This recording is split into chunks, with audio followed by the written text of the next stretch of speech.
বহমপুৰ ক্ৰীড়াক্ষেত্ৰত সংযোজন হ'ল আৰু এক নতুন বিষয়। বহমপুৰৰ শ্বহীদ ঠগীখুদ ক্ৰীড়া প্ৰকল্পত এক শৰীৰ চৰ্চা কেন্দ্ৰ মুকলি কৰিলে বিধায়ক জিতু গোস্বামীয়ে। বৰ্তমান সময়ত বিধায়ক জিতু গোস্বামীৰ তৎপৰতাত বহমপুৰ ক্ৰীড়াৰ ক্ষেত্ৰত বহুদূৰ আগুৱাই যোৱাৰ সময়তে শৰীৰ চৰ্চা কৰা সকলোলৈ বিধায়কগৰাকীয়ে কঢ়িয়াই আনিলে আশাৰ বতৰা। অত্যাধুনিকভাৱে শৰীৰ চৰ্চা কৰিব পৰাকৈ সকলো সুবিধা থকা শৰীৰ চৰ্চা কেন্দ্ৰটো ফিটা কাটি উদ্বোধন কৰে জিতু গোস্বামীয়ে। ইফালে শৰীৰ চৰ্চা কেন্দ্ৰৰ শুভ উদ্বোধন কৰাৰ পূৰ্বে বিধায়কগৰাকীয়ে বহমপুৰ ঠগীখুদ ক্ৰীড়া প্ৰকল্পত প্ৰশিক্ষণ চলি থকা খেলৰ খেলুৱৈ তথা অভিভাৱকসকলৰ লগত মত বিনিময় কৰে। বহমপুৰত খেলৰ এক পৰিৱেশ গঢ়ি তুলিবলৈ প্ৰচেষ্টা অব্যাহত ৰখা বিধায়কগৰাকীয়ে বহমপুৰ ক্ৰীড়া খণ্ডৰ সভাপতিৰ দায়িত্ব গ্ৰহণ কৰাৰ পিছৰে পৰা খেলুৱৈসকলক ৰাষ্ট্ৰীয় পৰ্যায়ত জিলিকাই তোলাৰ প্ৰয়াস কৰি আহিছে।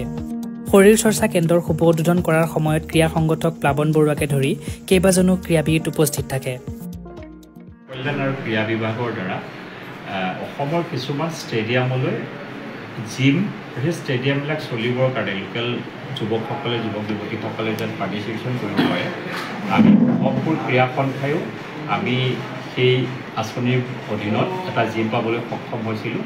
অসমৰ মুখ্যমন্ত্ৰী ডাঙৰীয়াই আমাৰ গ্ৰাম্য অঞ্চলত খেলৰ ক্ষেত্ৰত ক্ৰীড়াৰ ক্ষেত্ৰত যে সকলোৱে নিজৰ শৰীৰ চৰ্চা কৰিব পাৰে তাৰ কাৰণে এটা জিম অসম চৰকাৰে ইয়াত প্ৰদান কৰিছিলে।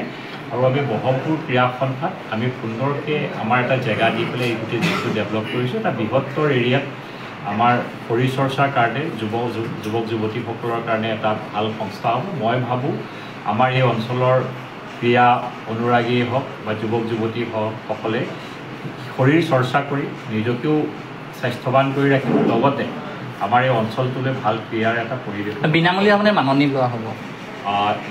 ইনিচিয়েলি আমি এতিয়া এইটো ভবা নাই, কিন্তু এইটো মেইনটেনেঞ্চৰ কাৰণেতো অলপ লাগিবই।